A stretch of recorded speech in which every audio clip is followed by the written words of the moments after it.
Hi, it's Paris from Epic Reviews, a tech channel, and I'm back in my pseudo bed here on top of my desk.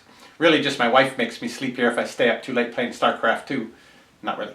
But I did a review of the Surface Pro asking, is it good in bed? And my conclusion was that it really wasn't. It really wasn't acceptable, even just to use for 10 minutes or something to answer an email. Well, people thought I was not being fair and I was doing an unrealistic test, and people had some good suggestions in their comments on that video. So I've tried out those suggestions and I'm back to report on what I found.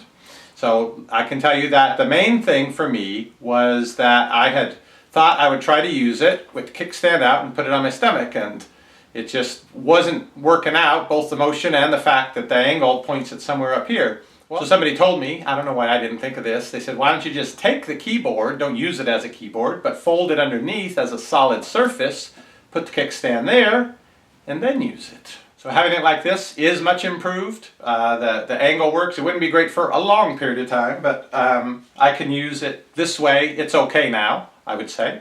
The other thing that I missed out, and I actually didn't know this, was when you get to typing out with the on-screen keyboard, that you can do it this way. I had it set just as a standard keyboard, and so I assumed, well, how the heck are you supposed to reach those middle keys? But people told me, well, you just do that and you split the keyboard for thumb typing. I didn't know that. Well, that's a good idea, and that does solve my issue of even if I'm holding it up to be able to use it to type with the thumbs. They do reach the keys now, so that resolves that issue. Now the last thing is that I'm not using it in a realistic position in bed, and to that, what can I tell you?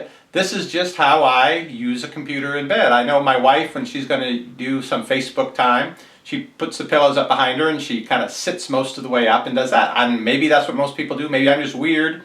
So in that case, don't go by what I'm saying here if this isn't going to affect the way you'll use this. But for me, with my laptop, I just lay in bed, I fold the pillow over, I have the laptop here, and I basically type without seeing, but I can touch type, and the screen is high enough and big enough that I can see it without a problem. So I don't know, it works for me.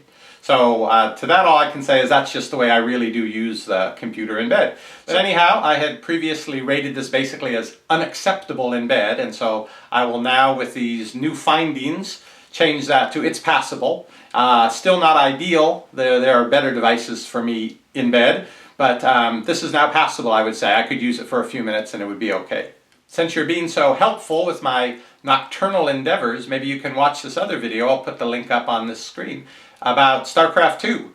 I'm having a weird issue with it, making it really hard to play. Some issue, I'm guessing, with the driver possibly, or the graphics driver related to the touchpad and the mouse. Neither of them will work correctly. So anybody have any thoughts on that? Please take a look at the other video and in the comment, give me some suggestion. The holy grail, of course, would be to get StarCraft 2 to work on this with the touchpad so you can lay in bed playing it. Let's see if we can manage that.